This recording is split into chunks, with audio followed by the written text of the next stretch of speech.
አያቴ ነጋዴ ነበር። ሳውዝ አፍሪካ ውስጥ በሚገኝ በጣም ገጠራማ በሚባል ቦታ ውስጥ ነበር ትንሽዬ ንግድ የሚነግደው። እዛ ቦታ አሁንም ድረስ ብትሄዱ ውሃ እንደ ልብ የሚገኝበት ቦታ አይደለም። አያቴን ተከትሎ አባቴም ነጋዴ መሆንን መረጠ። ከዛ በፊት በመምህርነት ሙያ ነበር የሚያገለግለው። የሆነ ሰዓት ላይ ግን ይሄ ንግዱ ያዋጣኛል ብሎ ወደ ንግዱ ዞረ። ቀጥታ የገባው ወደ አትክልቱ ንግድ ነበር። ርካሽ ከሚባሉበት ቦታ አትክልቶችን ይገዛል። ከዛ በኋላ እየወጣ ለማርኬቱ ለህዝቡ ማድረስን ይቀጥላል።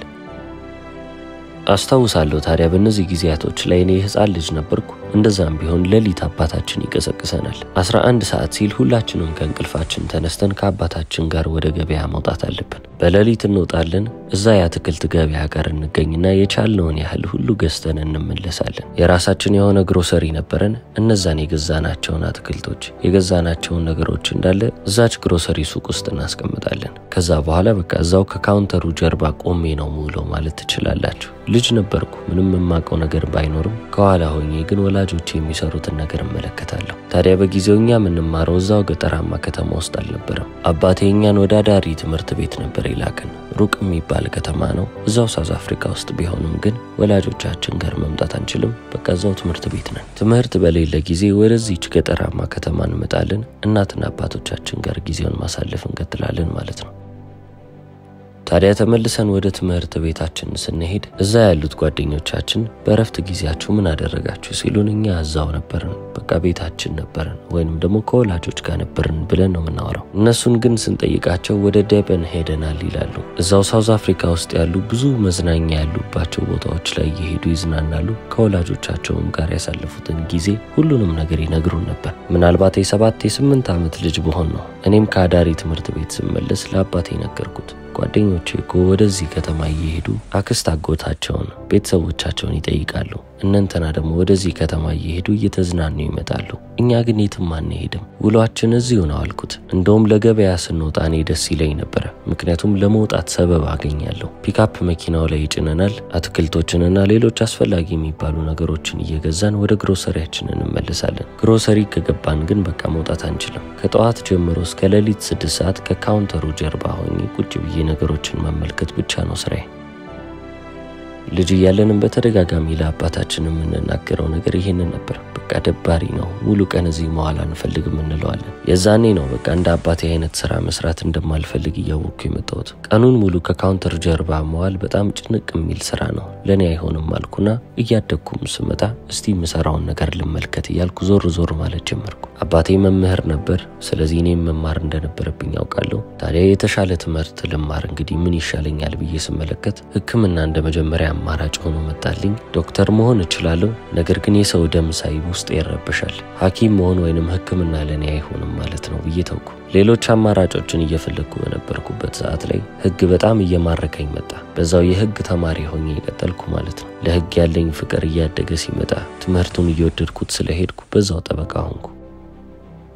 አሁን ከሳውዝ አፍሪካ ውጪ ላለ ሰው ይሄ ትንሽ ግራ የሚያጋባ ነገር ሊሆን ይችላል። ነገር ግን ሳውዝ አፍሪካ የነጭም የጥቁርም የሚባል ነገር አለ። አሁን ዘመኑ ተቀይሯል፣ ነገር ግን በፊት በዚህ አካሄድ ነበር የሚሄደው። ስለዚህ እኔና ባለቤቴ እንኳን ወጣት እያለን መማር የፈለግንበት ዩኒቨርሲቲ ውስጥ ለመማር ለመንግስት ማመልከቻ ማቅረብ ነበረብን፣ ፍቃድ መጠየቅ ነበረብን። አለበለዚያ መማር አንችልም። ለምን ካላችሁ የምንማርበት ዩኒቨርሲቲ የነጮች ነው። ጥቁር ሰው ከሆናችሁ ልትማሩበት አትችሉም። የጥቁር ዩኒቨርሲቲዎች አሉ፣ እዛው የጥቁር ዩኒቨርሲቲ ውስጥ ተማሩ ነው የምትባሉት። ይሄ ሁሉ እንግዲህ ሳውዝ አፍሪካ ውስጥ ነው። ባለቤቴ ወደ ሕክምናው ታደላ ነበረ፣ እሷ ወደ ሜዲካል ስኩል ገባች። እኔም ደግሞ በዛው በሕግ ቀጠልኩ ማለት ነው። የሕግ ትምህርትን በጣም እወዳለሁ። ሕግንም እየተማርኩ ያሳለፍኳቸውን ጊዜያቶች አስታውሳቸዋለሁ። ነገር ግን በዛን ወቅት ምንም እንኳን ሕግ በወድም መጨረሻዬ ንግድ እንደሚሆን ነበር የማውቀው። ያደግኩት በዛ አይነት ቤተሰብ ውስጥ ስለሆነ ሁሌም ቢሆን ወደፊት ነጋዴ እንደምሆን አውቀው ነበር። ቢዝነስ ያስደስተኛል። በቃ ቢዝነስ ውስጥ መቆየት ነው የለመድኩት። የአባቴ ግሮሰሪ ውስጥ በምሰራበት ጊዜ ብዙ ነገሮችን ተምሬያለሁ። ከነዛም ነገሮች ውስጥ አንዱ ገና በልጅነቴ የተነገረኝ ነገር ተጠቃሚው ወይንም ከስተመሩ ሁልጊዜም ቢሆን ትክክል ነው ባላለሁ። ምንም ይሁን ምንም አይነት ነገር ከስተመሩ ይበልህ እሱ ትክክል ነው። አንተ የተሳሳትክ እንደሆን ካርጋ አስብ ነው መባለው። ይህንን ትምህርት እስካሁን ድረስ አልረሳሁትም። አሁንም በንግድ ህይወቴ ውስጥ ትልቅ ቦታን የምሰጠው ትምህርት ነው። ዋናው ነገር ገንዘቡ ሳይሆን ከስተመሮቹ እንደሆኑ እንድገነዘብ አድርጎኛል። ገጠር ውስጥ ባለች ትንሽዬ ግሮሰሪ ውስጥ እቃ እንደሚሸጥ አንድ ግለሰብ አንድ ሰው መጥቶ ኮካ ካለኝ ኮካ የለም፣ ነገር ግን ፔፕሲን ውሰድ፣ ፔፕሲም ኮካም ያው ናቸው እያልኩ ለመሸጥ ሞክር ነበረ። ለኔ ጣዕማቸው ልዩነት ስለሌለው ለሰው ሁሉ እንደዛ የሚሆን ነበር ይመስለኝ። በዛ ጊዜ ነው እንግዲህ አባቴ ያስተማረኝ። ምን ጊዜም ቢሆን ለከስተመር ቦታ ስጥ፣ ቅድሚያውን ለሱ መስጠት አለብህ አለኝ። ተጠቃሚን ሁሌም ቢሆን እንደ ትክክለኛ ሰው እንድመለከት ተደርጌያለሁ። በህይወቴ ውስጥም የሆነ ነገርን መሸጥ ከፈለኩ እነሱን ተመልክቼ እነሱ የሚፈልጉት ነገር ላይ ተንተርሼም እንዲሄድ ብቻ ነበር ሲነገረኝ የነበረው። በሞትሴፔ ፋውንዴሽን ውስጥ የምናደርገው ነገር እንደ ቤተሰብም በአጠቃላይ የምናደርገው ነገር ኃላፊነታችን ነው ብዬ አምናለሁ። ምክንያቱም እኛም እንደ ቤተሰብ እዚህ ያለንበት ደረጃ ላይ እንድንደርስ ያደረገን እኛ ራሳችን ብቻ አይደለንም። በብዙ ሺህ ሰዎች ምክንያት ነው እዚህ ቦታ ላይ ልንደርስ የቻልነው። እንደውም ካላችሁ ሳውዝ አፍሪካ ውስጥ ያሉ በሚሊዮን የሚቆጠሩ ህዝቦች ረድተውናል። ከዛ በላይ ግን በእኛ ያመኑ በጣም ብዙ ሰዎች ነበሩ። በብዙ ሰዎች እምነት ነው እዚህ የመጣሁት ማለት እችላለሁ። አንድ አጋጣሚ ላስታውሳችሁ። የቅጥር ስራ ወደ አሜሪካ የሄድኩበት ወቅት ነበረ። የዛኔ እንግዲህ ወጣት ነበርኩ። አብረውኝ ያሉትም ሰዎች ሁሌ በሚሉት ነገር በጣም እደነቅ ነበር። በቃ ግራ እስኪገባኝ ድረስ ፓትሪስ አንተ በጣም ልዩ የሆንክ ሰው ነህ፣ በቃ ውስጥ ያለ የተለየ ነገር አለ፣ ከኛ የሚለየህ ነገር አለ ይሉኛል። እኔም በጣም ግራ ከመጋባት የተነሳ ማንን ነው እያናገሩ ያሉት ብዬ ወደ ኋላ ዞርልና ሰው እንደሌለ ልብ ስል እኔን ነው እንዴ እላለሁ። አዎ አንተን ነው እያናገርን ያለነው፣ ብሩህ ተስፋ አለ፣ እንዲሁ ታስታውቃለህ ይሉኛል። እኔ የዛኔ ምን እንዳዩብኝ አላውቅም። መጨረሻዬን ቀድመው ገምተውት ነበር። አሁን ላይ መሆኜ እነዛን ጊዜያቶች ሳስታውስ እኔ እዚህ ያለሁበት ቦታ ላይ የደረስኩት በጣም ብዙ ሰዎች ስላመኑብኝ ነው። እነዛ ሰዎች እኔ ላይ እምነት ሲጥሉብኝ አይቼ ውስጥ ያለው በራስ መተማመን እያደገልኝ መጣ። በዛ ምክንያት ነው እዚህ ቦታ ላይ የደረስኩት ብዬ አምናለሁ። ለዚህ ነው ወጣቶችን ገና የሚፈልጉበት ቦታ ላይ ያልደረሱ ነገር ግን ተስፋ ያላቸው ወጣቶችን ተስፋ እንዳላቸው መንገር አለብን ብዬ ማምነው። እኔ በእነሱ ጫማ ውስጥ ነበርኩ። የዛሬ 20 እና 30 ዓመት በፊት እነሱ የነበሩበት ደረጃ ላይ ነበርኩ። ሰዎች ግን እኔ ላይ ሲያምኑብኝ አንተ ውስጥ የተለየ ነገር አለ ሲሉኝ የዛኔ በራሴ መተማመን እየጨመርኩ መጣውና ነገሮችን ላከናውን ቻልኩ። ለወጣቶች ተስፋ እንዳላቸው ትልቅ ቦታ እንደሚደርሱ ሁሉም በውስጣቸው የተለያዩ ነገሮች እንዳሏቸውና እነዛንም ነገሮች ማንጸባረቅ እንደሚችሉ እያስታወስን ከሄድን ምንም ጥርጥር የለኝም ሳውት አፍሪካ እንደ ሀገርም ታድጋለች። ለአህጉራችን ለአፍሪካም በጣም ብቁ የሚባሉ ወጣቶችን እያፈራን እንሄዳለን። እኔ እንግዲህ የተሰማራሁት በማዕድን ቁፋሮ ቢዝነስ ውስጥ ነው። የማይኒንግ ካምፓኒ አለኝ። አፍሪካን ሬንቦ ሚነራልስ ይሰኛል። ታዲያ እዚህ ኢንዱስትሪ ውስጥ ለመጀመሪያ ጊዜ እንደተቀላቀልኩ የገዛኋቸው የማዕድን ቁፋሮ ቦታዎች በጣም የሞቱ የሚባሉ ነበሩ። በጊዜው የነበሩ የትኛውም ድርጅቶች ተመልክተው ይህንን ቦታ መግዛት አለብን አይሉም ነበር። በጣም ያረጁ የሚባሉ ትርፍ የሌላቸው በፊት በዛ ቦታ ላይ የሚሰሩ የነበሩ ድርጅቶች እየዘጉ እዚህ ቦታ እንሰራም ሲሉ የነበሩትን ቦታዎች ነው እንግዲህ እየተረከብኩ ስገዛ የነበረው። እነዛንም ግዢዎች ስፈጽም ያልተባልኩት ነገር የለም። በጊዜው በማዕድን ቁፋሮ ላይ የሚሰሩ ወደ 350 ሺህ የሚሆኑ ሰራተኞች ነበሩ። የዛን ጊዜ ከሚዘዋወሩ ጋዜጣዎች ላይ አንዱ እንዲህ የሚል ርዕስ አውጥቶ ለቆልኝ ነበረ። ፓትሪስ ሞትሴፔ ባይዝ ዴድ ዶግስ ይላል። ቃል በቃል እንደዚህ ብለው ነበር የጻፉት። ፓትሪስ ሞትሴፔ የሞቱ ውሻዎችን ገዝቷል። እኛ ግን እንደ ድርጅት ምን ማድረግ እንዳለብን በደንብ እናውቅ ነበር ማለት እችላለሁ። እነዛን ቦታዎች ወደ ትርፋማነት መቀየር የምንችልበትን አንድ የሆነች መንገድ ተመልክተን ነበር።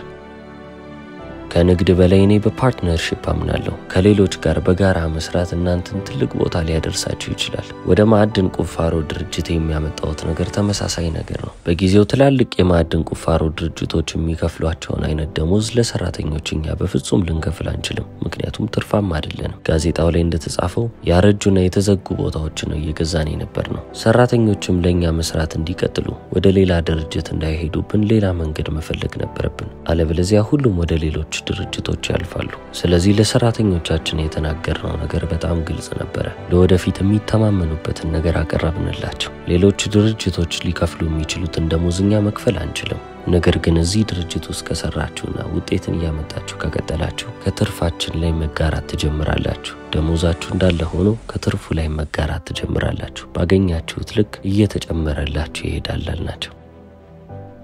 በዚህም ሐሳብ ሊስማሙ ቻሉ ማለት ነው። ስለዚህ ድርጅቱ ወደ ትርፋማነት ባንዴ ተወረወረው። ለዚህ ነው ሰራተኞቻችንም እስከዛሬ ድረስ የትም ቦታ ተከፍሏቸው ማያውቀውን አይነት ገንዘብ ማግኘት ጀመሩ። ይሄ ሁሉ የመጣው ለምንድን ነው? ፓርትነርሺፕን ስለመረጥን ነው። ያ ማለት ከሌሎች ጋር በአንድ ላይ መስራት፣ በጋራ መስራት የሚባለው ሐሳብ ምን ያህል ትልቅ እንደሆነ እንድታውቁ ነው። ድርጅታችን ሰፈር ባረገበት ጊዜ፣ በተንገዳገደበት ጊዜም ሁለታችንም ተጎጂዎች ነበር።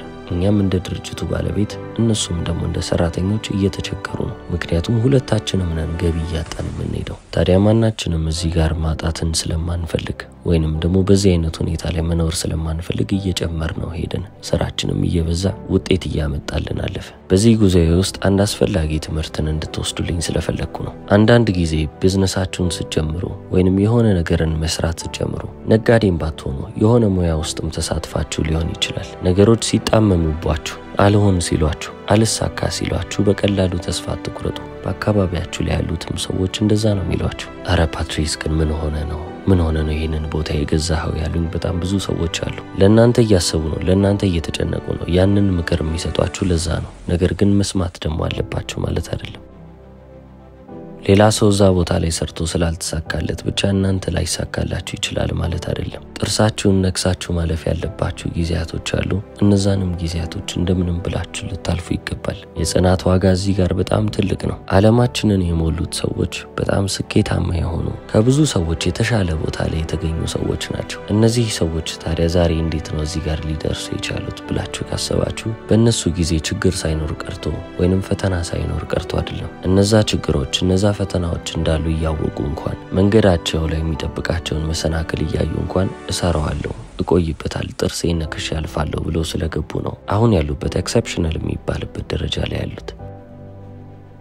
ለዚህ ነው እኔ ሁል ጊዜ ኦፕቲሚስቲክ መሆን አለባችሁ። በምትሰሩት ነገር ውስጥ ተስፋን መመልከት አለባችሁ። ብርሃኑ ሊታያችሁ ይገባል እምለው። ምክንያቱም በምትሰሩት አካባቢ ላይ ያለው ነገር እንደሚሻሻል ማታስቡ ከሆነ፣ በራሳችሁ ማታምኑ ከሆነ፣ እናንተም እዛ ቦታ ላይ ደርሳለሁ ብላችሁ ማታስቡ አይነት ሰዎች ከሆናችሁ ያ ነገር ሊሆን አይችልም። ኦፕቲሚስቲክ ስትሆኑ ግን፣ በሮቻችሁን ስትከፍቱ፣ ነገሮች እንዳለ ጥሩ ይሆናሉ ብላችሁ ስታስቡ የዛኔ ነገሮች ይስተካከሉላችኋል። በዚህ ሰዓት ግን አንድ ነገር አስታውሱ። ብዙ ከማሰብ፣ ብዙ ከማቀድ፣ ብዙ ከመዘጋጀት በላይ ብዙ መስራት ላይ ብታተኩሩ ይሻላል። መጀመርን የመሰለ ነገር የለም። ስኬታማ የሚባል ሰው ሁሉ ስኬታማ የሚባልበት ደረጃ ላይ ሆነ ያለውን ዕውቀት ገና ከመጀመሪያው ስለነበረው አይደለም እዛ ጋር የደረሰው። ብዙዎቻችን ከስህተቶቻችን እየተማረን የመጣን ሰዎች ነን። እኔም እዚህ ጋር ፓትሪስ ሆኜ እየነገርኳችሁ ያለሁት ነገር ተመሳሳይ ነው። በህይወቴ ብዙ ስህተቶችን ሰርቻለሁ። ሁሌም ግን በጸሎቴ ውስጥ ማስገባው ተመሳሳይ ስህተትን እንዳልሰራ ነው። ቢያንስ የተሳሳትኩት ስህተት አስተምሮኝ እንዲያልፍ ነው እንጂ እንድደግመው አልፈልግም። ለአዲስ ስህተቶች ግን ምን ጊዜም ቢሆን ቦታ አለኝ። ምክንያቱም ከነዛም ስህተቶች መማር እንደምችል አውቀዋለሁ። ስለዚህ ውድቀትን ፈርታችሁ ወይንም ደግሞ ስህተትን ፈርታችሁ ወደ ኋላ ልታፈገፍጉ አይገባም። ያንን ሬስቶራንት ክፈቱት። ጸጉር ቤት ብላችሁ ያሰባችሁትንም ክፈቱት። ግሮሰሪም ለመክፈት አስባችሁ ፈርታችሁ የተቀመጣችሁ ካላችሁ እሱንም ክፈቱትና ሂዱ። ምክንያቱም በራሳችሁ ልታምኑ ይገባል። የመጀመሪያዎቹ ወቅቶች በጣም በራሳችሁ ልትተማመኑ የሚገባችሁ ጊዜያቶች ናቸው። ያንን ኮንፊደንስ ይዛችሁ ካልሄዳችሁ ማንም ሰው እናንተ ሊደግፋችሁ አይችልም። በራሳችሁ ማመን አለባችሁ። በራሳችሁ መተማመን አለባችሁ። ሰዎች ቢደግፋችሁም ባይደግፋችሁም እናንተ ራሳችሁን መደገፍ መቻል አለባችሁ። ለዚህ ነው እኔ አሜሪካንም ወዳት። ለወጣቶች አሜሪካ በጣም ጥሩ ቦታ ነች። አንደኛ ሁሉም ቦታ እድል አለ። ሁለተኛ ደረጃ ደግሞ እዛ አሜሪካ ውስጥ አንድ ነገር እንጀምራችሁ ስታርታፕም ይሆናል ወይንም የሆነ ነገር ጀምራችሁ አልሳካ ቢላችሁ ሁሉንም ነገር ብታጡትና ብትከስሩ ማንም ሰው ምንም አይመስለውም። በቃ ትደግማለህ፣ ትሞክራለህ ነው የምትባሉት። ወደ አውሮፓ ከመጣችሁ ግን ታሪኩ ሌላ ነው። ስፔሻሊ ጀርመኒም ሊሆን ይችላል ወይንም ሌሎች ሀገራቶች ላይ አንድ ኪሳራ፣ አንድ ውድቀት፣ አንድ ፌሊየር የተባለ ነገር የዓለም መጨረሻ እንደሆነ አድርገው ነው የሚያስቡት። እንደዛ ከሄድን ደግሞ በህይወት የምንፈልጋቸውን ለውጦች ልንመለከት አይገባም። አሜሪካ እናንተ እንድትወድቁ እያበረታታችሁ ሳይሆን ብትወድቁም ግን መቀጠል መቻል አለባችሁ፣ መልፋት መቻል አለባችሁ፣ በዛው ላይ መሞከር መቻል አለባችሁ። ተስፋ አትቁረጡ ነው የምትለው። ስለዚህ እናንተ ልጀምሩ ባሰባችሁበት ኢንዱስትሪ ውስጥ ሌሎች ብዙ ድርጅቶች ቢኖሩ፣ ብዙ ፉክክር ያለበት ቢዝነስ ውስጥ ብትሆኑ በራሳችሁ ያንን እምነት ልትይዙ ይገባል። ምንም ችግር የለውም። ሁሉም ነገር በዚህ ሳቹሬትድ ነው። ሁሉም የተጨናነቀ ነው።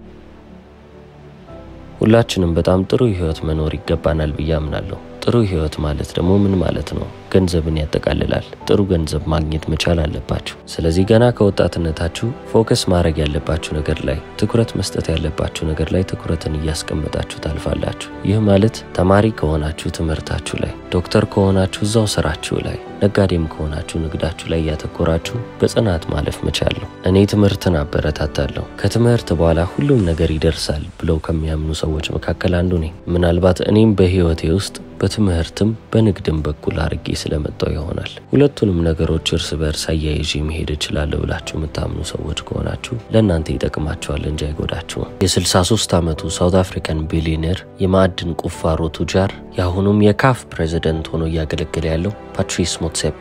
እስከ መጨረሻው ስለተከታተላችሁ አመሰግናለሁ። ቻው።